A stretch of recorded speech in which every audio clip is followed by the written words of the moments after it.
So I've done a presentation with me, so I'll just go off the cuff. I've got dyspraxia. So dyspraxia, what is it basically? Described as a disorder of coordination and movement. Also called developmental coordination disorder.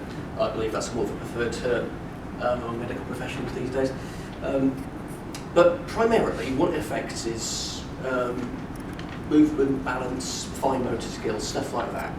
So, for instance, common examples, sort of like handwriting, or catching balls, or riding a bike. That's always one we would go to. It's more than that as well.